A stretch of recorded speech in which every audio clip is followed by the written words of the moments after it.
العلم هو النور الهادي والمفتاح لكل الخير من يريد الله به خيرا. السلام علیکم ورحمۃ اللہ وبرکاتہ۔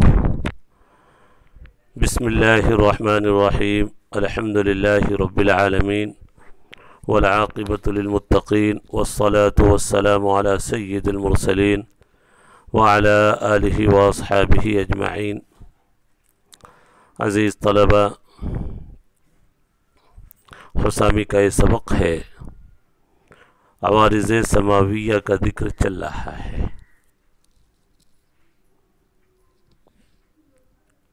وہ عوارض جن کا تعلق ڈائریکٹ اللہ سے ہے، آسمانی آفتوں سے ہے، بندے کے اختیار کا اس میں کوئی دخل نہیں۔ عوارض سماویہ کی 7ویں قسم چل رہی ہے، رقیت۔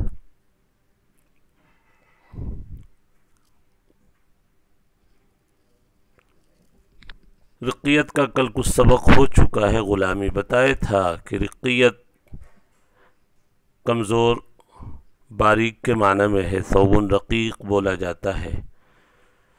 غلام بھی شرعی احکام کے اعتبار سے، حکمی اعتبار سے بہت سارے معاملوں میں کمزور ہوتا ہے۔ وہ مملوک ہونے کی وجہ سے وہ مالک نہیں بن سکتا، مالکیت کی صلاحیت نہیں ہوتی۔ گواہی کے معاملے میں، شہادت، ولایت، ان سب معاملوں میں شریعت نے اس کو پیچھے رکھا ہے، اس لیے اس کو رقیق بولا جاتا ہے۔ کل اخیر میں پھر ایک مسئلہ آیا تھا کہ رقیت میں تجزی نہیں، چونکہ رقیت کفر کا اثر ہے، کفر میں تجزی نہیں، تو رقیت میں بھی تجزی نہیں، پورا کا پورا غلام قرار دیا جائے گا۔ کچھ غلام ہو کچھ نہ ہو، ایسا نہیں ہو سکتا۔ وجہ بتائی جا چکی، رقیت کفر کا اثر ہے، کفر میں تجزی نہیں ہے کہ آدمی آدھا کافر آدھا مسلمان ہو، ایسا نہیں، تو رقیت میں بھی تجزی نہیں۔ دوسرے یہ کہ حقوق اللہ میں سے ہے، اور حقوق اللہ میں تجزی نہیں۔ رقیت اللہ کے حق کی وجہ سے ہے کہ اللہ کا غلام، اس نے اللہ کی عبدیت کو قبول نہیں کیا تو اللہ نے اس کو اپنے بندوں کا غلام بنا دیا، کفر اور شرک کی سزا دیتے ہوئے۔ ایک بات اور یہی سن لے تو آسان رہے گا آگے کا سمجھنا۔ رقیت میں تو تجزی نہیں، لیکن رقیت کی بنیاد پر ایک چیز پیدا ہوتی، ملکیت۔ ملکیت میں تجزی ہے، چونکہ ملکیت بندے کا حق ہے۔ اسی لیے ایک غلام کو اگر دو لوگوں کے ہاتھ بیچا جائے، دو لوگ خریدے تو دونوں آدھے آدھے کے مالک ہوتے ہیں، تو یہ ملکیت کی تجزی ہے، رقیت کی تجزی نہیں۔ رقیت میں تجزی نہیں، رقیت غلام ہونے کی وجہ سے جو ملکیت پیدا ہوتی ہے اس میں تجزی ہے، چونکہ ملکیت بندے کا حق ہے اور بندوں کے حقوق میں تجزی ہوا کرتی ہے۔ آج جو آپ کے سامنے عبارت ہے، یہ پیچھے کی عبارت وغیرہ ہو چکی، رقیت میں تجزی نہیں، لہذا اس کو مکمل غلام قرار دیا جائے گا، فی شہادتہ وفی جمیع احکامہ، یہ جو پہلی لائن کی عبارت ہے۔ وَكَذَلِكَ الْعِتْقُ، مصنف کر رہے کہ جیسے رقیت میں تجزی نہیں، ایسے عتق میں بھی تجزی نہیں۔ یہی مسئلہ ہے صحیح، گرچہ امام محمد رحمۃ اللہ علیہ کا قول کہہ کے نقل کیا، لیکن حضرت امام ابو حنیفہ رحمۃ اللہ علیہ کی بھی رائے یہی ہے کہ رقیت میں بھی تجزی نہیں، اور عتق جو اس کی ضد ہے اس میں بھی تجزی نہیں۔ آزادی ہوگی تو مکمل آزادی ہوگی، ایسا نہیں ہو گئی، یہ دونوں چیزیں تو ہو گئی۔ اب آگے جو اختلافی ایک مسئلہ ہے، اعتاق، آزاد کرنا۔ عتق تو اثر ہے اور اعتاق مؤثر ہے۔ اعتاق کی بنیاد پر عتق کا وجود ہوتا ہے، تو عتق میں تو تجزی نہیں، یہ تو مان لیا، یہ تو قول آ چکا، لیکن اعتاق، اس میں آزاد کرنا، اس میں تجزی ہو سکتی ہے یا نہیں، اس میں اختلاف ہے۔ صاحبین فرماتے ہیں اعتاق میں تجزی نہیں ہے جب عتق میں نہیں ہے۔ ملزوم لازم ایک ساتھ ہوتے ہیں، اثر مؤثر ایک ساتھ ہوتے، تو اعتاق ہی کا اثر عتق ہے. تو لہذا جب عتق میں تجزی نہیں، اثر میں تجزی نہیں، اس کے مؤثر اعتاق میں بھی تجزی نہیں ہوگی. آزاد کرنا ہو تو مکمل ہی، عتق میں تجزی نہیں تو اعتاق میں بھی تجزی نہیں. آدھا بھی آزاد کیا کسی نے تو پورا کا پورا آزاد ہو جائے گا. یہ قول صاحبین کا ہے. وہاں تک تو رقیت اور عتق میں تینوں حضرات متفق ہیں. جی، رقیت میں تجزی نہیں، عتق میں بھی تجزی نہیں.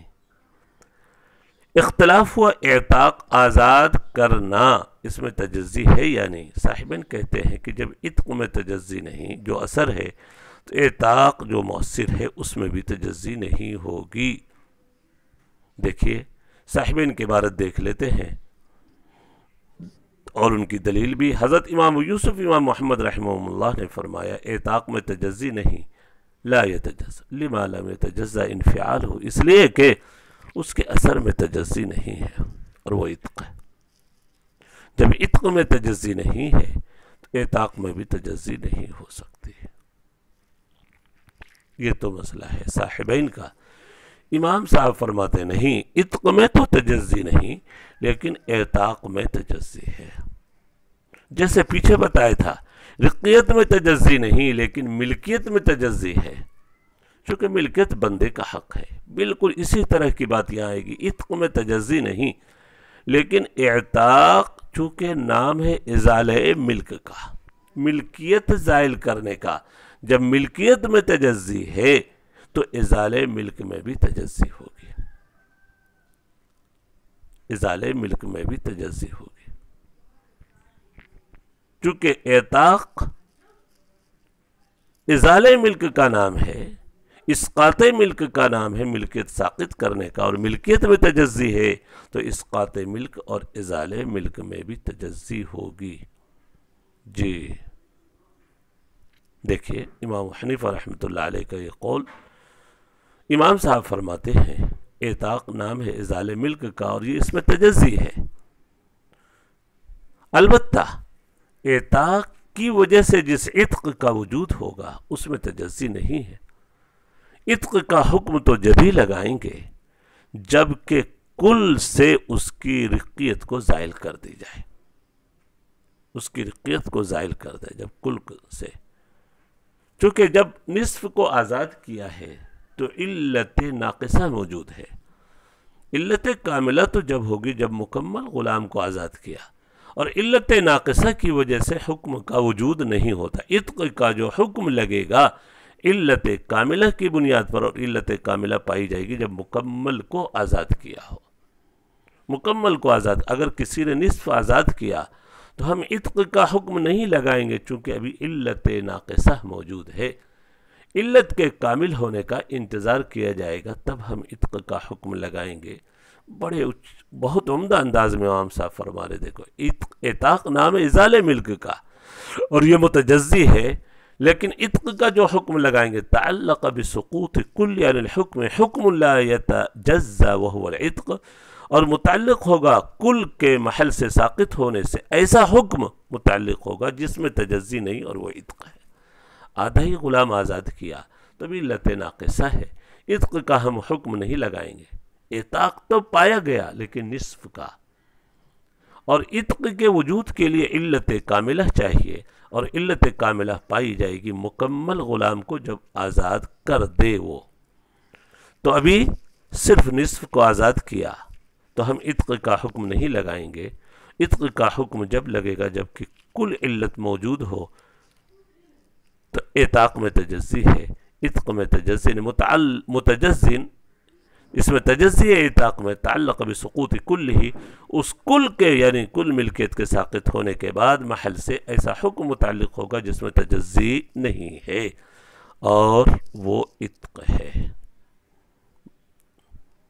اب آگے پڑھتے ہیں، تھوڑا صفحہ پلٹ لیں. آپ مثال دے کر حضرت امام صاحب سمجھائیں گے. جی یہ فَإِذَا سَقَطَ بَعْضُهُ، جب بعض ملکیت ساقط ہو تو فقد وجد شطر العلہ، علت کا ایک حصہ پایا گیا، یعنی ناقصہ علت ہے. فَيَتَوَقَّفُ الْعِتْقُ إِلَى تَكْمِيلِهَا، عتق موقوف ہوگا اس علت کے مکمل ہونے پر. جب مکمل آزاد کر دے گا اب علت کاملہ ہوگی، اور اب اس کے اوپر ہم مکمل عتق کا حکم لگائیں گے. خلاصہ یہ نکلا اعتاق میں تجزی ہے، چونکہ اعتاق نام ہے ازالِ ملک کا، اور عتق میں تجزی نہیں. آدھا آزاد کیا تو ابھی علت ناقصہ ہے، علت کے کامل ہونے کا انتظار کیا جائے گا. مصنف اب اس کو دو مثال سے سمجھا رہے ہیں کہ ایسا کیسے ہو سکتا ہے کہ اعتاق میں تجزی ہو عتق میں تجزی نہ ہو، ایسا کیسے ہو سکتا ہے جبکہ دونوں اثر مؤثر ہیں، کیسے جدا ہوں گے؟ کرے نہیں ہو سکتا ہے ایسا. اب وضو میں غور کیجئے، اعضائے وضو کو انسان دھوتا ہے، چہرے کو دھویا، چہرے کا حدث زائل ہو گیا، ہاتھ کو دھویا، ہاتھ کا اثر زائل ہو گیا، پاؤں دھویا، پاؤں کا حدث زائل ہو گیا. ٹھیک ہے، ہاتھ کو دھویا، ہاتھ کا اثر، چہرے کو دھویا، چہرے کا حدث زائل ہو گیا. دیکھیے اس میں تجزی ہے، طہارت میں تجزی ہے، لیکن طہارت کی بنیاد پر جو حکم ثابت ہوگا اعضاء کے دھونے میں، غسل میں، طہارت میں نہ کہیے طہارت میں تجزی، اعضاء کے غسل میں تجزی ہے، لیکن اس سے جو حکم مرتب ہوگا طہارت اور اباحت صلاۃ، اس میں تجزی نہیں، اس میں تجزی نہیں ہے. ہم انتظار کریں گے جب تک چاروں جو اعضاء ہیں جن کا دھونا ضروری ہے، جب تک چاروں اعضاء کو نہ دھولے ہم اباحت صلاۃ کا حکم نہیں لگا دیں گے. غسل اعضاء میں تجزی ہے، ہاتھ کو دھویا، چہرے کو دھویا اور اس کا حدث زائل ہو گیا، لیکن ہم اباحت صلاۃ کے لیے انتظار کریں گے علت کے کامل ہونے کا اور مکمل اعضاء کے دھونے کا. تو غسل اعضاء میں تجزی ہے، ایسے اعتاق میں بھی تجزی ہے، لیکن غسل اعضاء کی وجہ سے اباحت صلاۃ اور طہارت کا جو حکم اس میں تجزی نہیں ہے. ایسا نہیں بولیں گے کہ بھائی دو اعضاء کو دھو لیا تو آدھے وضو کو دھویا تو آدھی نماز جائز ہونی چاہیے، چلو 4 رکعت نہیں تو 2 رکعت پڑھ سکتا ہے، ایسا نہیں ہے. غسل اعضاء میں تجزی ہے، طہارت میں تجزی اور اباحت صلاۃ میں نہیں ہے. مثال دے کر سمجھایا، دیکھیں کغسل اعضاء الوضوء لاباحت اداء الصلاۃ، اعضائے وضو کا دھونا اباحت صلاۃ کے لیے، اعضائے وضو کے دھونے میں تجزی ہے لیکن اباحت صلاۃ میں نہیں. ایک اور مثال کا اعداد الطلاق للتحریم، دیکھیں طلاق میں تجزی ہے، 1 طلاق، 2 طلاق، 3 طلاق، لیکن طلاق کی بنیاد پر 3 طلاق سے جو حرمت غلیظہ ثابت ہوتی ہے اس میں تجزی نہیں. حرمت غلیظہ میں کوئی کہنے لگے کہ آدھی طلاق ہو گئی تو حرمت کا حکم لگا دیں، ایسا نہیں.